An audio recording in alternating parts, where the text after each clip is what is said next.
Good morning, good afternoon, good evening, everyone joining us on this special session. I welcome all the panelists, audience joining us online. My name is Veronica Matali. I'm a lawyer by profession based in Nairobi, Kenya. I'm a lawyer by profession with keen interest on criminal aspects of anti-counterfeiting. I'm the moderator of this session, and the topic is victimization and human trafficking. For purposes of housekeeping, all the questions and answers will be posted on the chat, and the panelists will attend each question at their discretion, either in the middle of the presentation or at the end of the presentation. We disclaimer, the panelists have requested that they have the discretion to choose the questions they would want to answer because of the sensitivity and the nature of human trafficking. And since most of the victims, the aspect of trauma is involved, then please, audience, you'll allow us not to answer any sensitive questions that may interfere with the victim's condition. Kindly allow me to, before I proceed, I would want to thank the organizers of this conference and giving us the opportunity for me to be the moderator and the panelists to be the speakers. Our first speaker is Dr. Matthew Davis. He's a law lecturer and an early career researcher.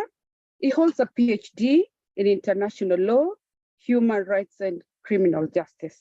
He conducts research on human trafficking for both crime and control perspective. He has helped victims of human trafficking and exploitation. Kindly allow me to ask Dr. Matthew Davis to share with you his presentation. Please proceed, Dr. Matthew Davis.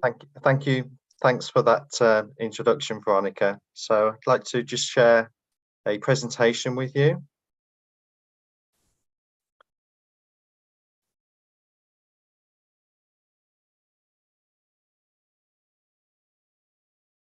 Okay, can I ask whether you can see this presentation? Michelle, can you see this? Yes. Veronica, yes. Okay. Yes, I can see. Okay, so the title of this presentation is the challenges of identification for victims of human trafficking during COVID. So my areas of research deal with victim-centered approaches to helping and supporting victims. And this theme of identification is really important because without identification, victims do not have access to help and support. When we think about some of the international law, which is associated with help and support, the thing that comes first before any third sector organisations help and assist victims is this idea of identification. So this is identification of law enforcement or border staff officials, but it also encompasses this concept of self-identification, which I'll touch upon later in this presentation. So what we've found as researchers pre-COVID, the numbers of individuals being identified as traffic victims have steadily been increasing, but overall this figure remains relatively low. Now there's a number of reasons why victims are not being identified, which I'll discuss in a couple of slides' time. So in effect, when people are still trapped in exploitation, and I'm thinking about victims within the UK, this has obviously very negative aspects for victims to escape from their traffickers, and therefore it becomes even more important for us as practitioners, as well as law enforcement and the state, to understand some of the issues surrounding identification and some of those barriers which are currently in operation, which prevent more victims being identified. And also, the second half of this presentation will deal about how COVID has impacted on this idea of identification and how traffickers have changed their methods of exploitation during COVID, during the pandemic, which is making identification even harder. So by way of introduction, it's always been challenging for many victims to self-identify. In most cases, our individuals are reliant on an external agency or person to spot that they may be a victim of human trafficking, and then to start the process of them being removed from that environment of exploitation. However, that we come into contact with issues of awareness, and awareness amongst law enforcement still pose a significant barrier for more identifications to take place. So there's a host of reasons why it's in the best interest of traffic victims to self-identify. So from a victim-centered approach, identification or self-identification is really important for the following 4 reasons. So individuals recognizing themselves as victims in the first place is the first step in trying to stop the exploitation. When self-identification occurs, this is the first step for them to assert their rights, their legal rights to services and support. Self-identification also presents the possibility that the trafficker will be held accountable through effective prosecution, so the trafficker can be charged, prosecuted, and hopefully convicted of their crimes.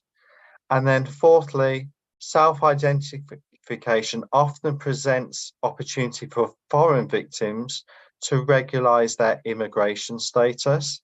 So many foreign victims in the UK, for example, it's very difficult for some victims to have a legal stay in the UK. So identification provides, in theory, the first stage of them having a legal basis to stay in the UK and to access help and support.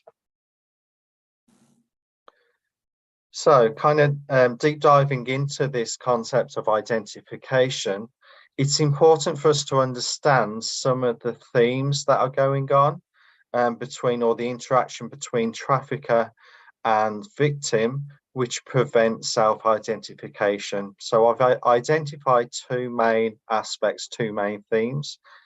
So the first is deception, and the second is coercion. So deception from the trafficker at the outset of a trafficking experience, and then coercion, which takes place whilst that person is being exploited, which prevents them leaving that exploitative environment, or indeed makes it very difficult for them to leave.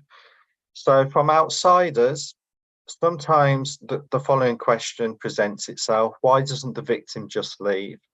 Well, in response, it's not that simple. We need to understand and empathize the situation that many victims find themselves in, which makes it very difficult for them to leave. So we cannot underestimate the harm which is inflicted on victims by traffickers. And as we'll see, that isn't always physical harm. It happens at a psychological level, as well as maybe a physical level too. Some victims indeed may not believe that they are being exploited. The way in which they're being manipulated by traffickers, which I'll touch upon shortly, does mean that many victims simply do not believe that they're being exploited, or indeed a victim. Okay, so we'll look at some of maybe the emotional aspects between trafficker and victim, which presents difficulties for them to self-identify as a victim. So going back to that first theme, deception. So this is an extrinsic pressure from traffickers designed to exploit them at a later stage. So deceptions can be words or it can be conduct. So conduct, for example, includes enticing vulnerable people, and this can take place either online or face-to-face. Now, during COVID, online exploitation, it increased partly because of the social restrictions that were placed on societies during the pandemic. This idea of deception and enticing vulnerable people is a highly skilled tactic. So this often presents itself during grooming or low skilled operations, such as offering the victim drugs or alcohol. So if they have a pre-existing dependency, this creates this vulnerability of traffickers for traffickers to try and manipulate and take advantage of and deceive them into committing other forms of services which would obviously exploit that victim. So this notion of vulnerability is really important. This idea that some people are emotionally vulnerable to trafficking, and in the future when victims are being exploited, it's often, or it can happen, that victims form an emotional attachment to their trafficker, which again makes it very difficult for them to leave that exploitative environment. Moving on to coercion. So this is another extrinsic pressure from traffickers designed to exploit them. So coercion to commit criminal offences, so such as sex offences, prostitution, drugs offences. So the criminalisation of traffic victims is a very big area in terms of where the state, in some cases, are prosecuting victims at the expense of seeing them as a victim of crime and a victim of trafficking. So coercion, this can be physical coercion, actual harm or threats of violence. Also, it can also happen at a psychological level, so non-physical forms of coercion, making the victim feel as if they have no choice but to do what the trafficker says. So this is often considered very manipulative and at the same time very abusive. And we can draw parallels with this type of behaviour with other victim groups, such as domestic violence victims.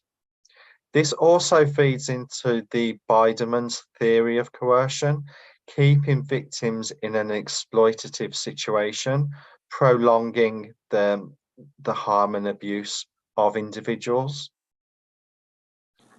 So what are the consequences for victims? Well, often victims, in some cases, will stay silent. So this silence compliance model is important, acknowledging that where victims are being exploited, they often remain silent.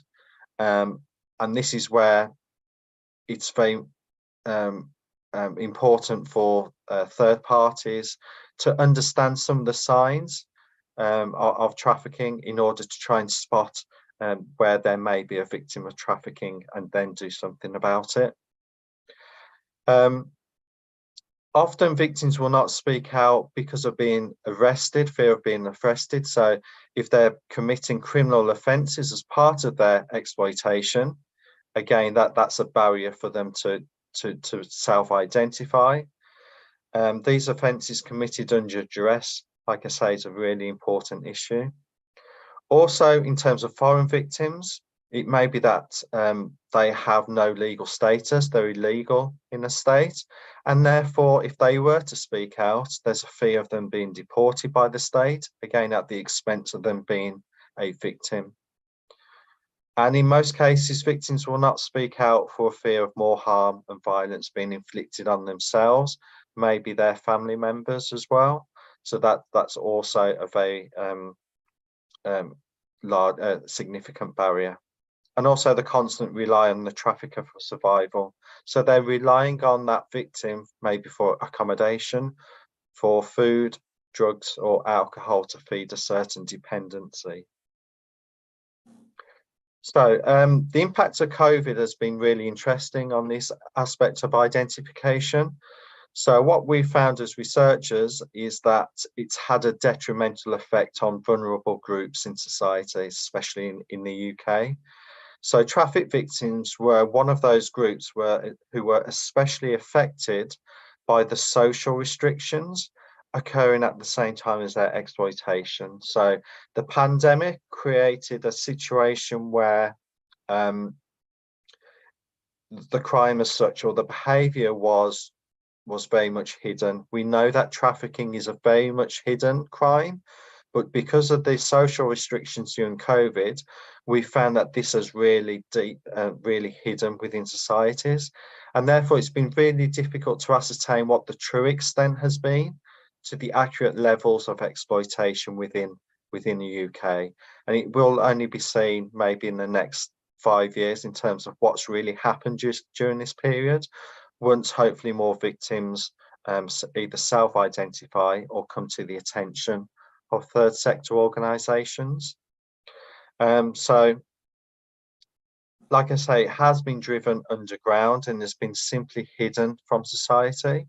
So more research is needed in terms of seeing what the true consequences of the pandemic. But we can start to see some of the themes that are starting to come through and starting to write about those.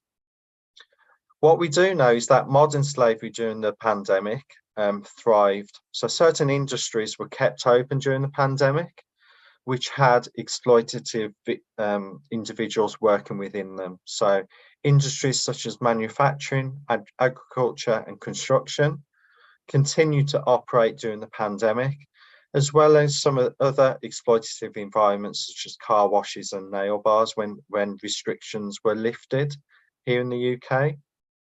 What we found was that businesses which require workers who have a vulnerable immigration status and enterprises and businesses which have a low pay remuneration rate attached to them had exploitative victims working during the pandemic. We also know that traffickers changed their methods during the pandemic. So we know that some victims were being moved from one exploitative environment to another exploitative environment. So pre-COVID, we knew that most victims were staying in one exploitative environment.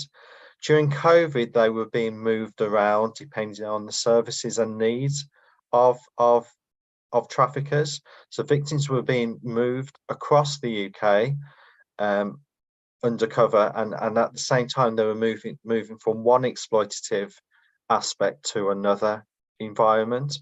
So it shows how adaptable traffickers are in terms of changing their methods of exploitation to change their business models and ultimately to continue their organised crime networks even through COVID. Traffickers, importantly, also took advantage of the pandemic at the time where services and support were reduced because of that face-to-face interaction was ultimately stopped, okay, because of the social restrictions.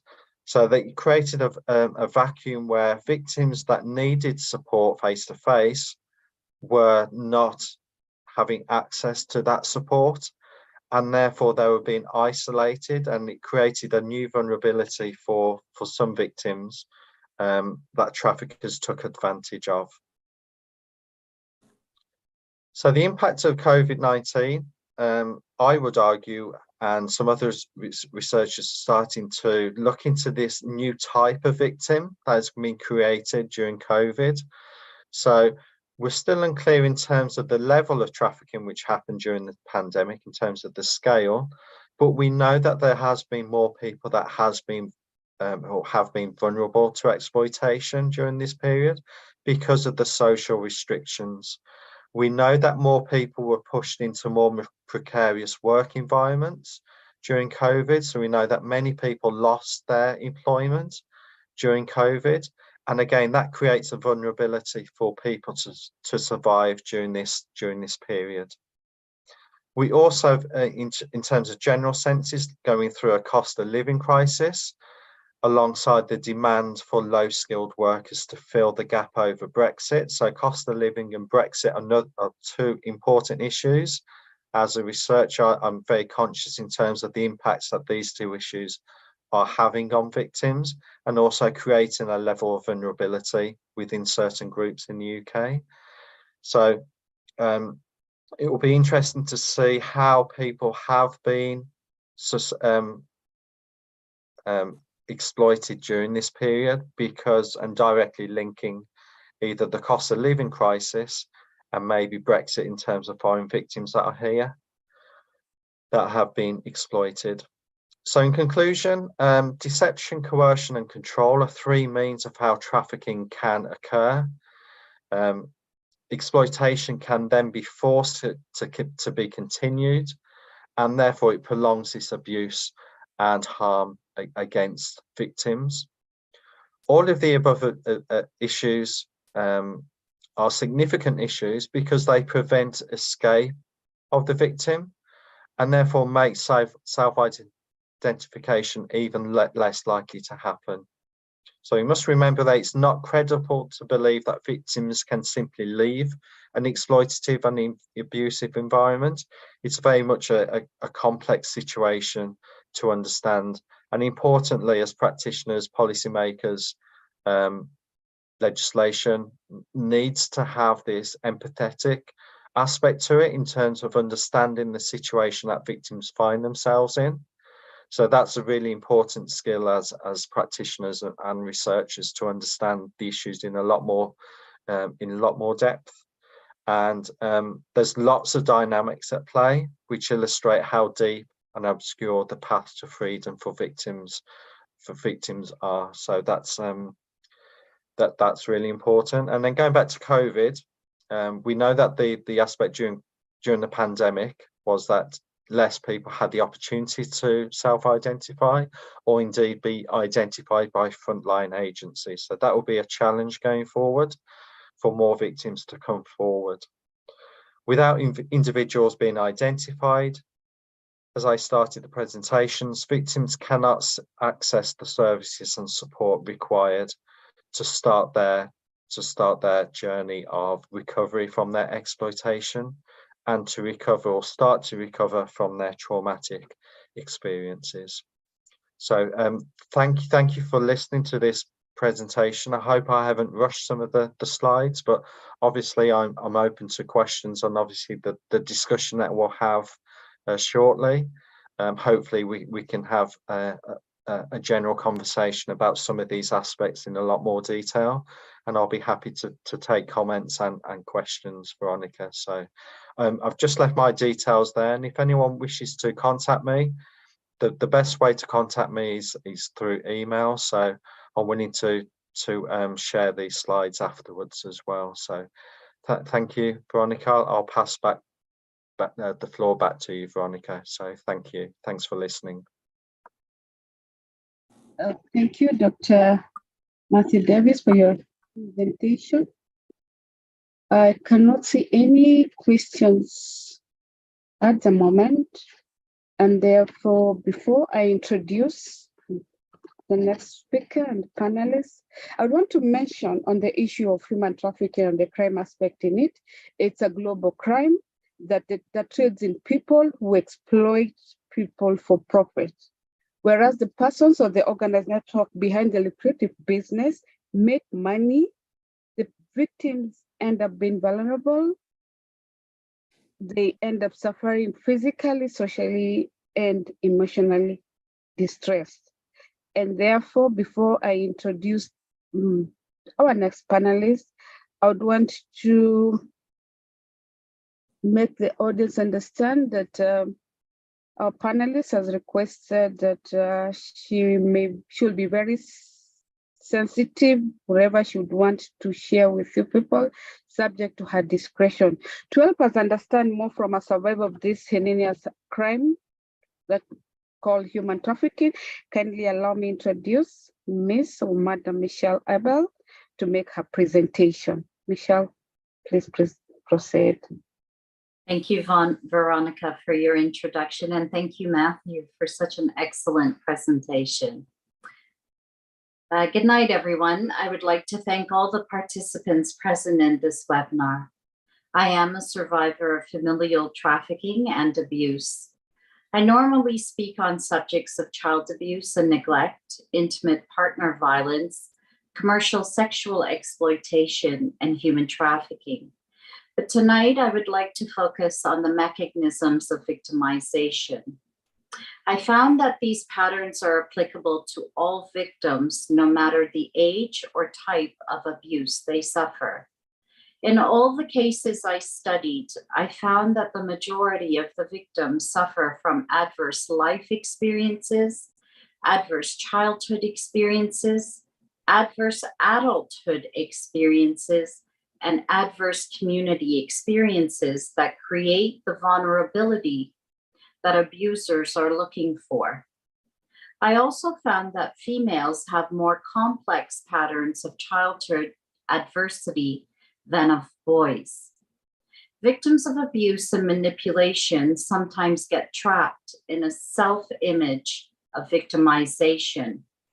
The psychological profile of victimization includes a very pervasive sense of helplessness, passivity, loss of control, pessimism, negative thinking, strong feelings of guilt, shame, self-blame, and depression.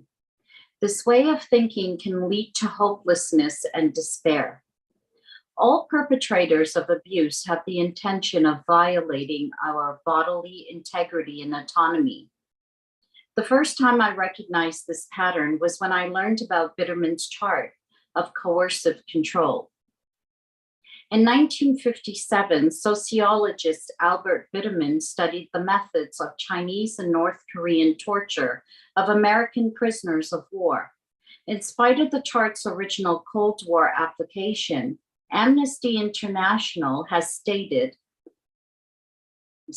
that the chart of coercion contains the universal tools of torture and coercion.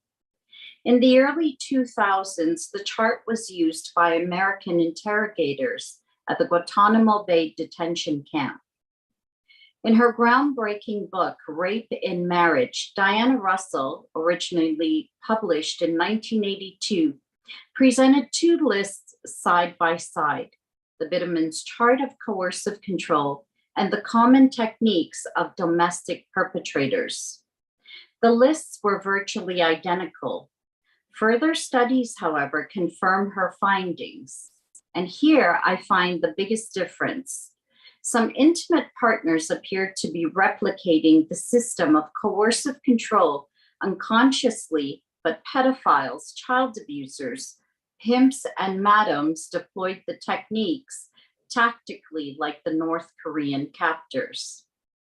As I examined the Bitterman's chart of coercive control, I realized that all abusers seek to isolate, monopolize perception, induce debilitation and exhaustion, create threats and occasional indulgences, demonstrate omnipotence and omniscience, and enforce trivial demands. But now let's examine in detail the lengths to which pedophiles, child abusers, pimps, and madams go to. Of all the methodologies, what they use is commonly known as the lover boy method. Lover boys usually operate by trying to make young girls, boys, or adults fall in love with them. Sometimes they manipulate them in other ways. Once they have their victims under their influence, they can then exploit them. The lover boy method is changing due to the internet and social media. These platforms are playing an increasing role in this phenomenon. For instance, social media provides lover boys with a much greater scope for establishing contacts with victims and gathering information about vulnerable boys, girls, and adults. This makes it much easier for them to exploit their victims. Traditionally, a lover boy seduces the victims over a lengthy period of time in order to exploit them later on.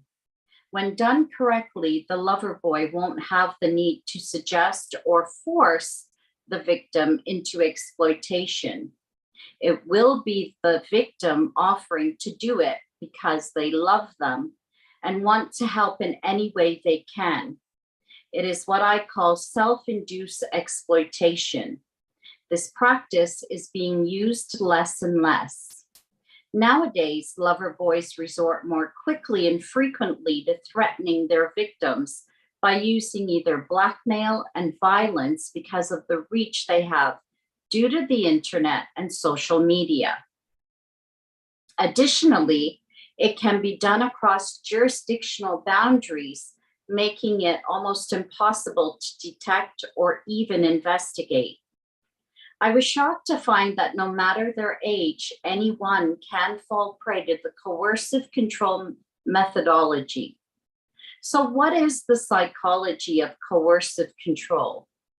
First, let's discuss the victim of coercive control. Coercive control is an architecture of subjugation. It creates invisible chains and a sense of dread that pervades all elements of a victim's life. It is malevolent and strategic course of oppressive behavior that subordinates women to an invisible cage and an alien will by violating their physical integrity. For example, in domestic violence and sexual violence, denying them respect and autonomy, which is intimidation, depriving them of social connectedness, which is isolation, and appropriating or denying them access to the resources required for personhood, which is control. The architecture is eloquently described by investigative journalist Jess Hill in her recent award-winning book, See What You Made Me Do. A victim's most frightening experiences may never be recorded by police or understood by a judge. That's because domestic violence is a terrifying language that develops slowly and is spoken only by the people involved. Victims may feel breathless from a sideways look, a sarcastic tone, or a stony silence, because these are the signals to which they have become hyper-attuned, the same way animals can sense an oncoming storm. Sometimes we may ask ourselves, well, why didn't we leave, or why did we stay in that situation? To get a clear answer to these questions, we need to understand the psychological defense mechanisms. They operate at an unconscious level and help ward off unpleasant feelings such as anxiety, guilt, and unworthiness that arise from the realization of the situation we may find ourselves in. According to Freudian theory, psychological defense mechanisms are natural and normal, and they involve a distortion of reality in one way so that we are better able to cope with the situation. But when they get out of proportion, for example, used with frequency through coercive control, neurosis develops, such as severe anxiety, depression, and PTSD. It is a terrible mix. The perpetrator continuously uses coercive control tactics, and the victim continuously uses psychological defense mechanisms in order to cope with what is happening to her. The end result is a unilateral relationship where the controlling partner dominates using behaviors and tactics that have been likened to the mental deconstruction of hostages, cult members, and prisoners of war. Second, the perpetrator of coercive control, one could say that many of these individuals will have a pathological narcissistic personality disorder that has gone undiagnosed. All too often, NPD, antisocial behavior, and coercive control go hand in hand with each other. Narcissistic personality disorder is not as rare as one may think. I would make a concerted estimate, and say that it affects about 10% of the general population, psychopaths being 1 to 2% of that population, although other researchers would say it is much more prevalent. A lot of the time, the perpetrator's means of controlling the victim can even look like affectionate expressions. For example, I love you. I'm only hard on you because I love you. However, the terror they incite is unintelligible to the victim and clearly leads to their being in a dominant subordinate relationship. When the brain becomes aware of a potential threat and sends signals to the body to prepare for a potential need to take action, which is fight or flight, which means run away, or freeze, which means shut down, the body in turn produces a number of stress hormones and neurotransmitters that increase the heart rate and respiratory rate. It revs up the immune system and it prepares the mind and muscles to take action. Our stress response is there to protect us from potential danger. However, when the stress response is activated over a long period of time due to prolonged traumatic experiences, the stress hormones stop normal bodily functions and development and begin to tear down the body's organs and immune system. Over time, the damage causes severe or chronic health problems. American researchers found that a serious psychiatric illness resulting from exposure to physical danger is more common among prostitutes than among troops that have weathered combat duty in the Vietnam War. Mental health issues have always been a big problem in the porn industry, and the recent deaths of young porn performers raise serious questions about how women are treated in the industry. A study done in California shows that female adult film performers have significantly worse mental health and higher rates of depression than that of other California women of similar ages. The French High Council for Equality Between Women and Men found that as much as 90% of pornographic content online displays physical violence, verbal aggression, and in many cases, acts of torture and barbarism. The vast majority of the content on offer is packed with images that are not only shocking and degrading for women, but are also liable to criminal sanctions under the French law. But traumatic stress isn't found only in the direct victims. Secondary trauma stress disorder, or compassion fatigue, is the emotional duress that results when an individual hears about the firsthand trauma experiences of another. The type of stress is observed in many types of professionals, such as physicians, psychotherapists, social service workers, and emergency workers who are vulnerable to developing it. It is not limited to professionals who work with traumatized clients. Military, law enforcement, first responders, and their family members may be affected by compassion fatigue. There are two other groups that not many people pay attention to. In my opinion, these groups suffer in silence without being recognized or helped. The first is parents and family members of victims of traumatic events like child abuse or commercial sexual exploitation. The second are children of parents who suffer a traumatic event. The symptoms of compassion fatigue may include feelings of isolation, anxiety, dissociation, physical ailments, and sleep disturbances. Additionally, compassion fatigue is associated with a sense of confusion, helplessness, and a greater sense of isolation from supporters that it is seen with burnout, strained personal relationships, and poor work performance. Evidence of compassion fatigue can be difficult to recognize in oneself or in others, but it is preventable and treatable.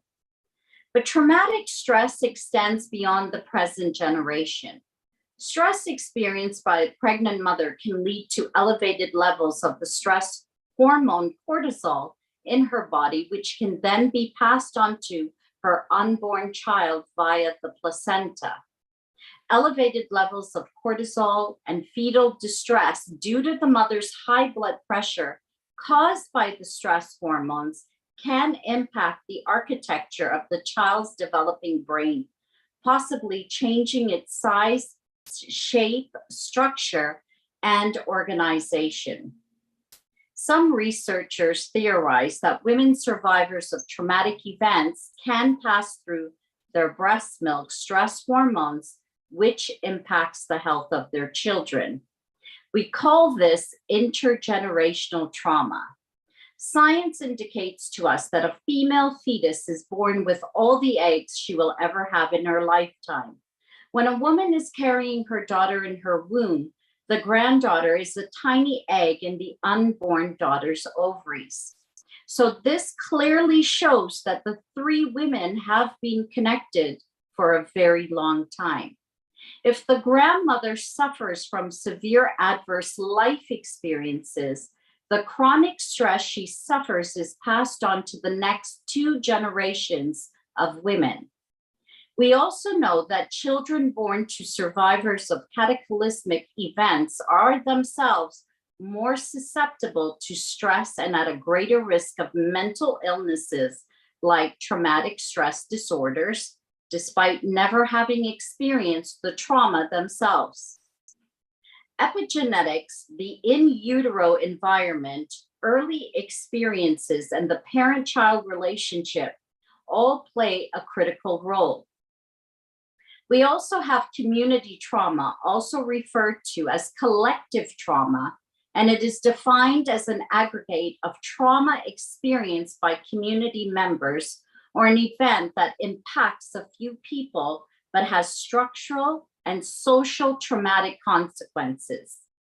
Canadian First Nations have suffered severe adverse community experiences for far too long, and this has impacted their health and lives.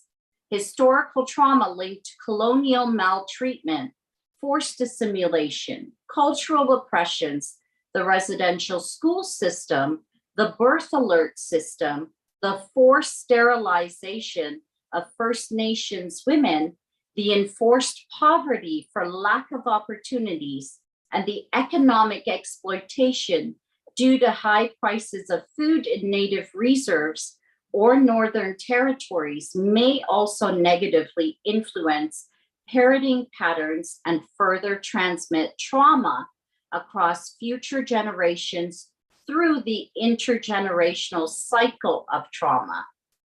These severe adverse community experiences continue to stigmatize Canadian First Nations, making First Nations women prime targets for commercial sexual exploitation, where 50% of trafficked girls and 51% of trafficked women in Canada are Indigenous.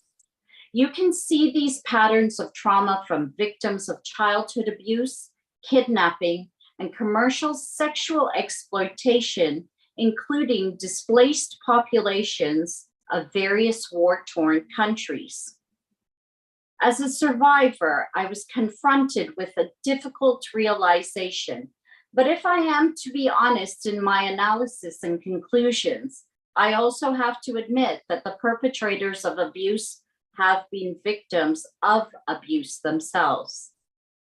Because the quality of parental care is so vital and is of vital importance to the child's development and future mental health, the long-term consequences of maternal deprivation might include delinquency, reduced intelligence, increased aggression, depression, and affectionless psychopathy. I found several studies that suggest that early exposure to relational trauma in children can play a relevant role in the development of more severe psychopathic traits. The path to recovery from negative experiences is a long and complex process that every survivor must undertake. Thank you.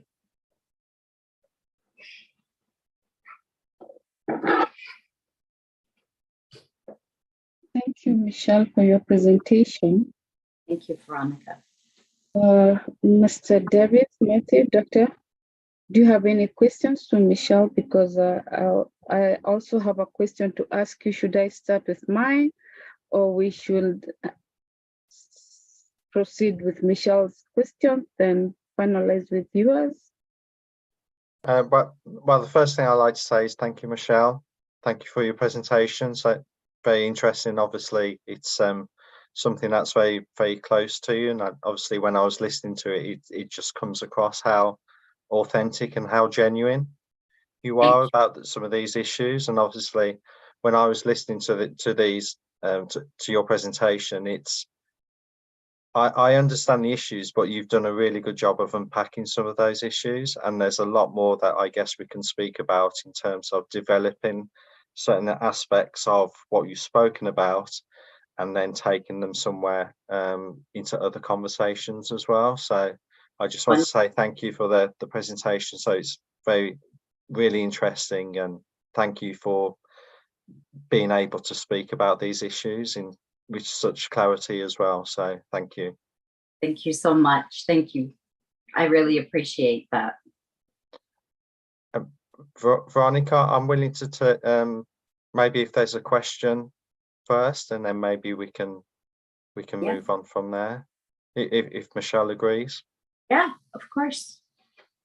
I don't see any question here, but I have my own question. I think I can ask you. The issue of asylum, is it automatic for human traffic victims? Is asylum automatic? It's okay. So the issue of asylum, to put into some context, we have here in the UK currently we have a problem of asylum seekers seeking to reach the UK across the English Channel in small boats, and what seems to be the issue at the moment is the processing of those asylum claims. So in terms of applying on the basis that they've been trafficked, that's something that comes through the asylum interview, which takes place or should come through during an asylum interview. So the fact that they've been or they're acknowledging themselves as a victim opens up a new mechanism for them to go down, which is called the National Referral Mechanism here in the UK.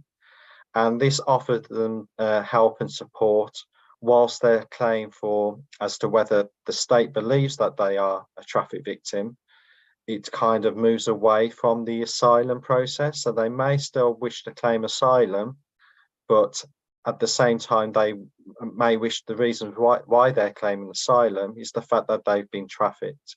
And therefore, if the state has that referral, that they can take that forward into the National Referral Mechanism, which is part of the Home Office here in the UK, that has responsibility for making decisions as to whether they believe an individual has been trafficked or not.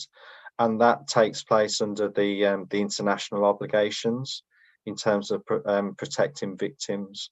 So so victims do have a claim, but obviously a referral needs to take place, and a first responder needs to make that referral to the Home Office to start this process through the National Referral Mechanism.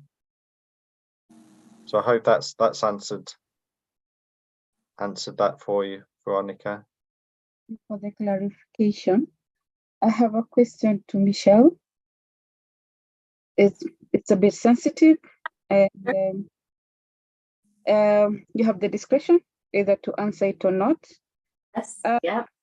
I was waiting for you to finalize your presentation, and you mentioned that whatever I want to ask at the end, and being a survivor and a victim, it's called the recovery. Yeah. You did not. Are you able to maybe give us a short understanding of yourself, the recovery, because many trauma victims have different ways of getting of the recovery. They could be medication, could be through counseling, post-counseling.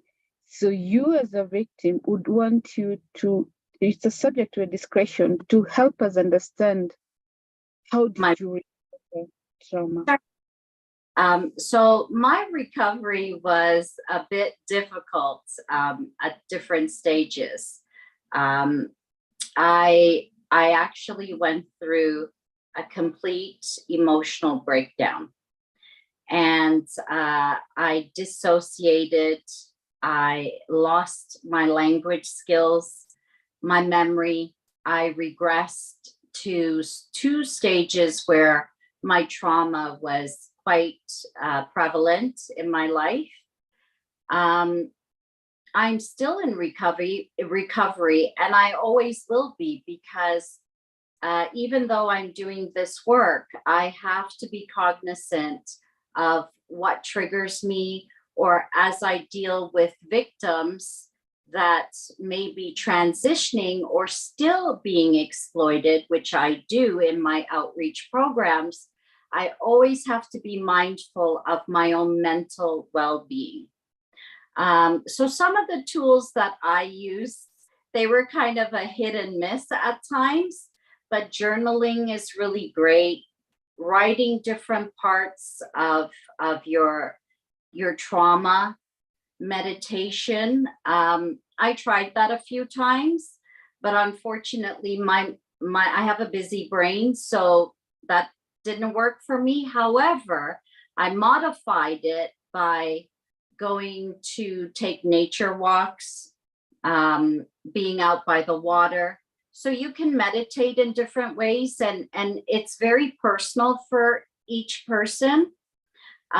There's something called float therapy that I'm not sure if you or Matthew or other viewers may have heard of, but basically you're submerged in 1,000 pounds of salt water, and it allows your body to just relax.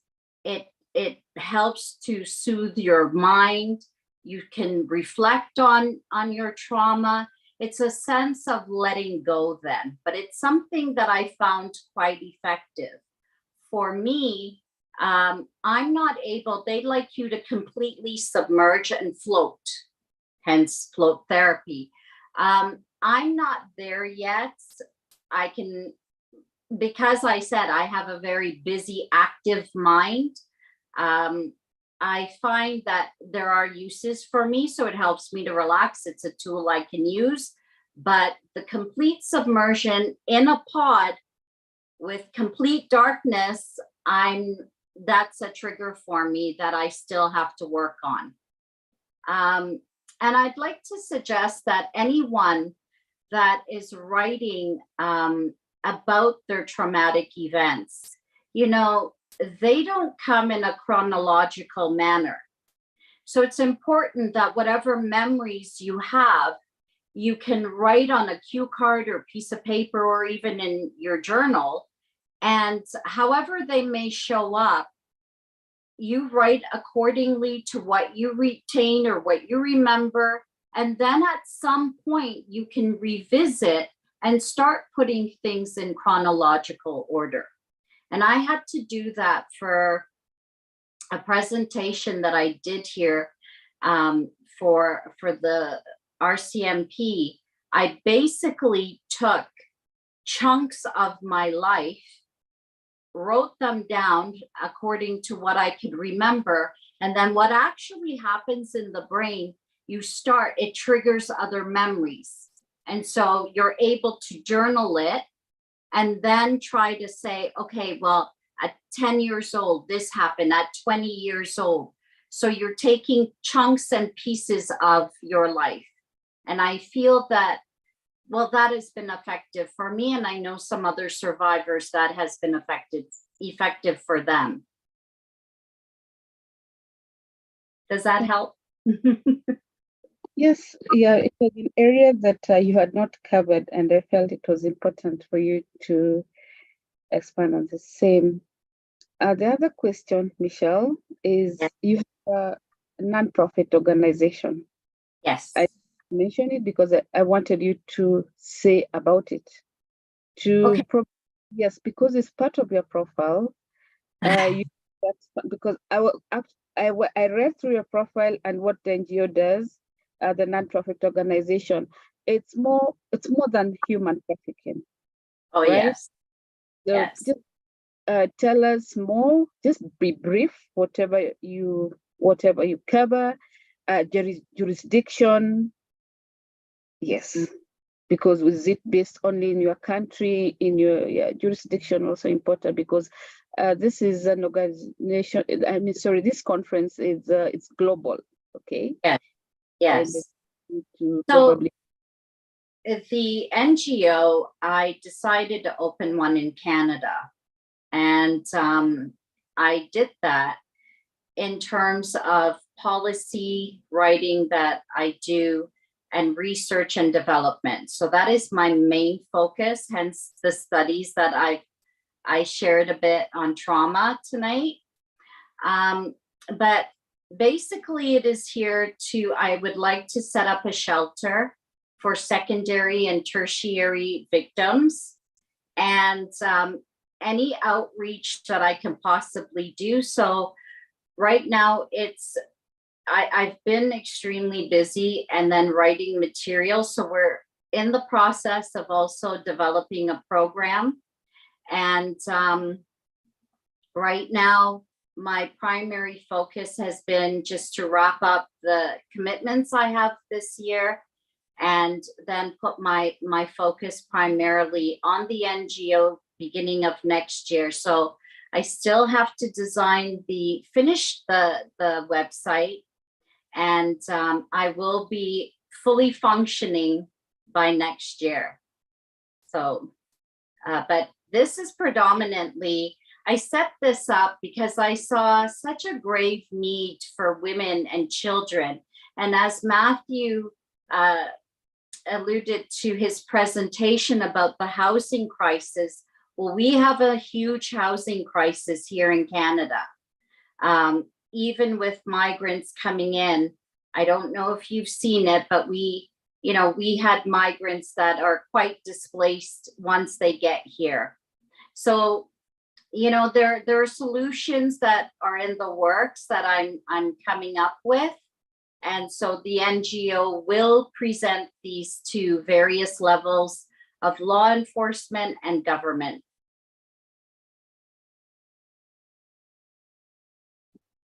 thank you, Michelle, for that clarification and presentation. The other question I have is for Dr. Matthew Davis. I read through your profile and I saw that you assist victims of human trafficking and exploitation. You're a lawyer by profession. You practice law. So is it pro bono basis, or you do it under the cover of an organization? Or please expand on that element of you assist victims of. Okay. Just to clarify, I'm an academic lawyer, so I don't practice law. So I went down the academic route of legal studies. So my background has been assisting and supporting male victims of trafficking. So obviously, because of the sensitivities of assisting females, I've been led down to the path of helping male victims in safe houses in the UK. So that's my work experience in terms of assisting victims. And I've come across many victims that are based in labour exploitation rather than sexual exploitation. So as a general commentary here in the UK, we find more victims that are male that have been in labour exploitation. So labour exploitation remains probably a bigger issue than sexual exploitation. There's probably lots of reasons why that would be. Sexual exploitation is very much more of a hidden phenomena in the UK and probably across other parts of the world as well. So my focus has been very, very poor labour practices of some firms, businesses, and that has been either small or maybe very large firms that are exploiting individuals at the moment.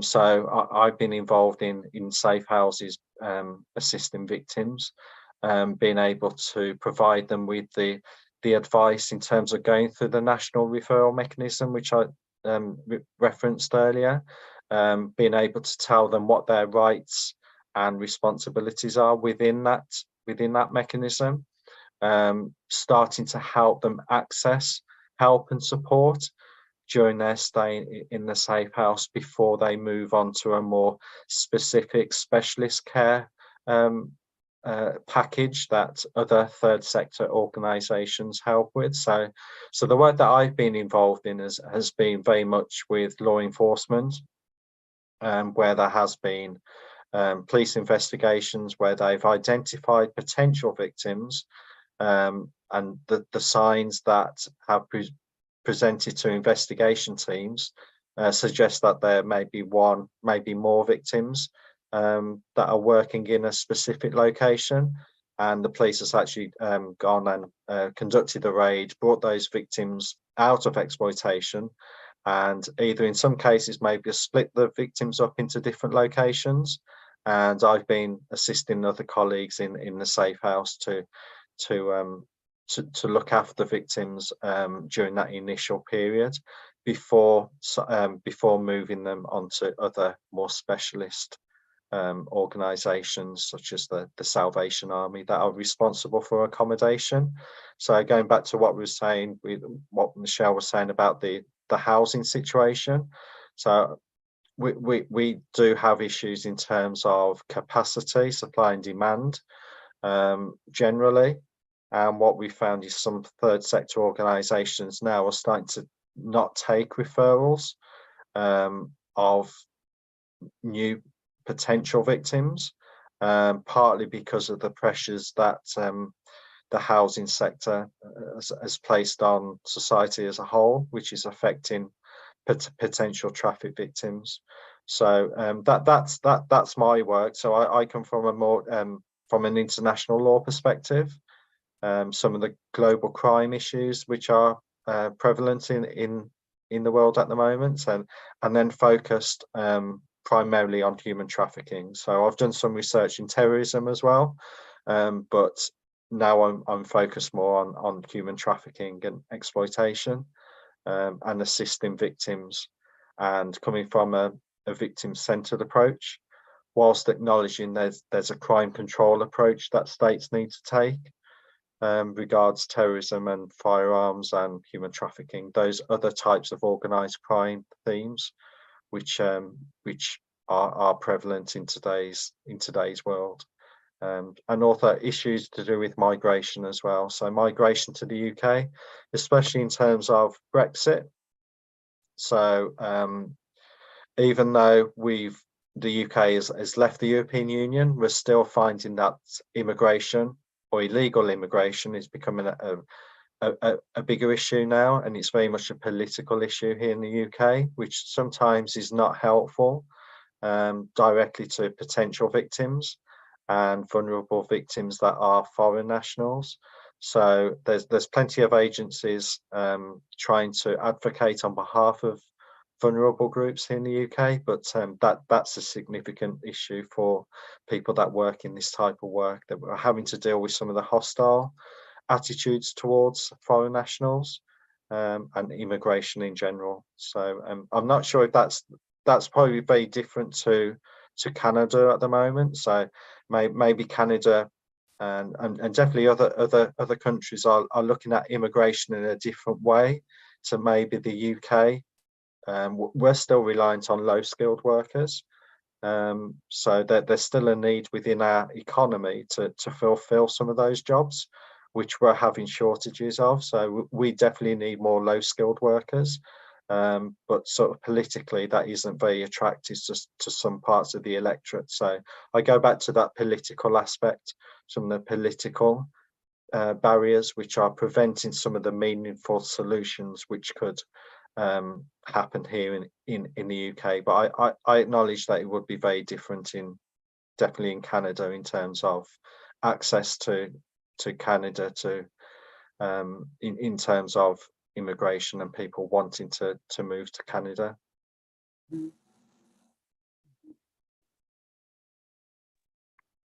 Thank you very much, Dr. Davis Matthew, for your presentation and clarification on my question.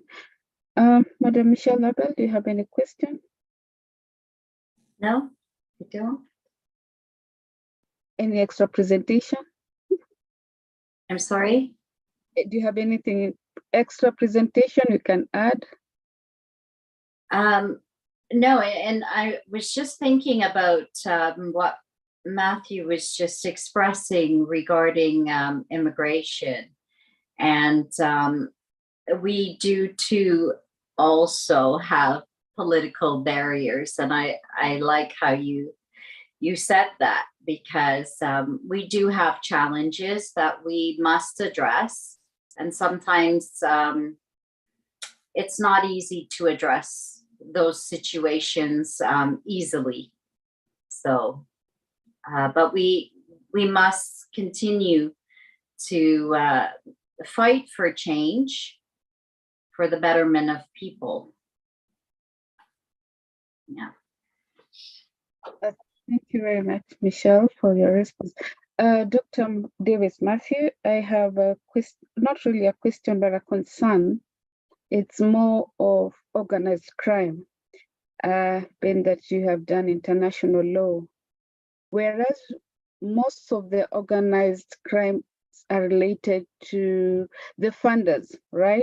It's the funds are collected from illicit trade, right? It could be counterfeiting, drug trafficking. What's your view? What's, for me, has it reached a point where people in life do not have, not really morals, but conscience, right? For you to do such business, to make money out of a human being, illicit trade, when you go selling a human being or a child for purposes of making money. Mm-hmm. I mean, we have lost the moral obligation as human beings, or did we stop having conscience in ourselves? What's your view? Yeah, so there's probably a couple of things I'd like to say about that. So when we think of trafficking, we think of highly sophisticated networks operating in different jurisdictions, and we know that there are some of those which are prevalent, but ultimately trafficking can happen with just one trafficker, just one person, or maybe two. So it doesn't have to be a large organization. The motive ultimately is profit.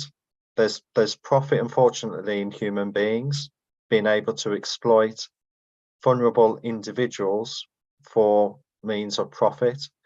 And it's a business model, and especially in terms of human smuggling, obviously that's different to trafficking, but again, it's very lucrative for some of these organized crime groups to smuggle many people across the UK, because there's a demand for people who wish to come to the UK and wish to come illegally, so they're willing to pay smugglers, and obviously that's a crime against the state. Whereas when we think about trafficking, we think about it's a human rights violation against the individual. So very two different perspectives, but in terms of organized crime, there's still an obligation on the state to cooperate with other states. So when we think at the state level, and definitely going back to the 1990s, and this is where the Organised Crime Convention came out in 2000, which the UN was leading upon in terms of producing different protocols associated with under the umbrella of organised crime. So there was a concern amongst states as previously that crimes occurring across multiple jurisdictions were a threat to governments, were a threat to states, and therefore there's a crime control approach which needs to be actioned. And that was definitely in terms of looking at the terrorism. So there's a big concern about terrorism back in the late 90s. And obviously what we saw through 9/11 and also 7/7 here in the UK, that kind of convention was set up for states to cooperate with each other in order to prevent terrorist attacks from happening. Now, what we've seen in the world is that there's probably less large scale terrorist events. However, what seems to have happened now is that we still have global crime issues, and one of those obviously is human trafficking, which can happen across jurisdictions, but ultimately can happen internally as well, in borders as well. So, for example, England and Wales and the UK. So there's within the UK, it doesn't have to happen that trafficking happens from people coming over from France and other parts of Europe and then being exploited. We have British nationals, UK nationals that are being exploited by UK nationals, and sometimes the narrative is it's a foreign person doing the exploitation, but that isn't always the case. So in terms of understanding this issue, it's a social issue, and Michelle was kind of really good in terms of explaining some of the community, adverse community issues that she raised, specific to Canada. I'm not sure we have those types of groups that I could identify, thinking off the top of my head, that we have a similar group here in the UK. We've kind of linked vulnerability in terms of social issues which are affecting issues of vulnerability, people becoming more vulnerable to trafficking. But I can see how Michelle used the example of First Nations in Canada as a group that are identifiable and obviously worthy of protection, and more work that has been done and more work that needs to be done to try and advance those rights for those individuals. So I've probably gone off track there, but you can see how complex and how deep some of these issues are. It's almost like it's a spider's web. So there isn't just one issue that stays on its own in isolation. You can always link some of these issues together, and that's why it's so interesting.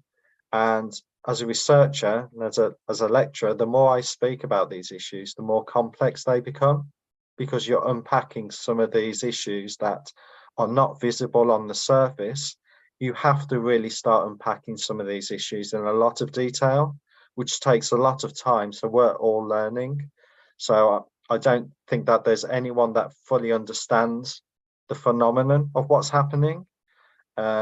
And that's part of the attraction for researchers to learn more about that, because it does feel as if we're often a step behind.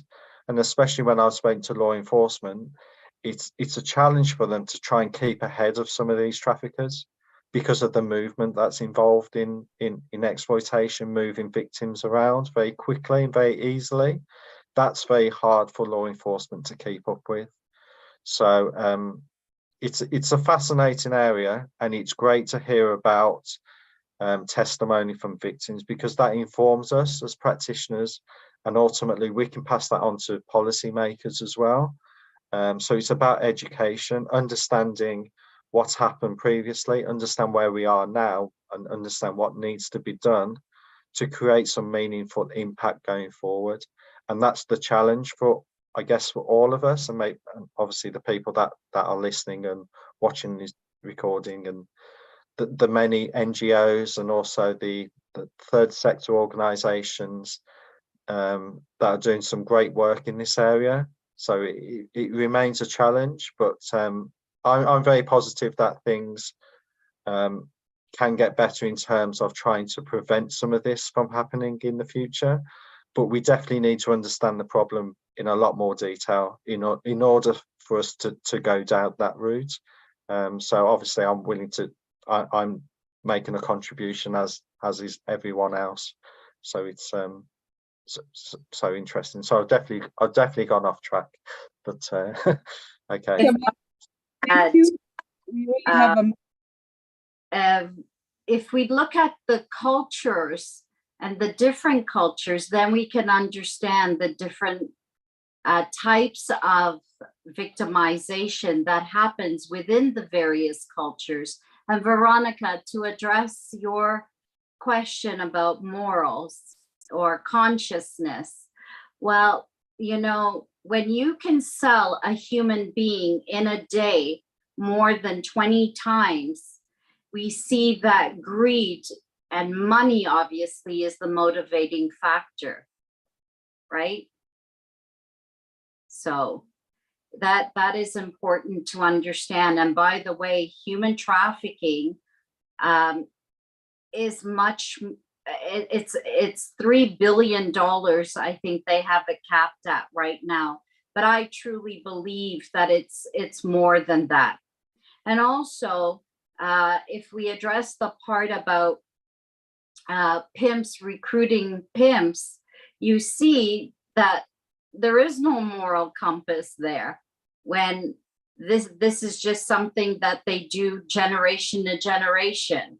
So there's so many aspects, as Matthew has said, that we must cover as we move forward. And so this platform is excellent, that we can collaborate with other people and have different conversations with people in different parts of the world. Michelle, for that presentation. Time moves very fast. We have already spent our time. Okay. Thank you, the organizers, the Secretariat of 0624. Thank you, Adrian. We hope we'll meet again next year. We have come to the end of our session today. I hope that we shall meet again next year. I hope I'll be a speaker at that time, but it was a pleasure meeting Michelle Abel, Dr. Davis Matthew, the Secretariat, the panelists, the audience. Thank you, and hope to see you in Kenya. So when you come to Kenya, look for me. Thank you, Veronica. Thank you, Michelle. Thank you, Matthew. And thank you, Adrian. Thank you all. Good night. Good night. Or good Good morning.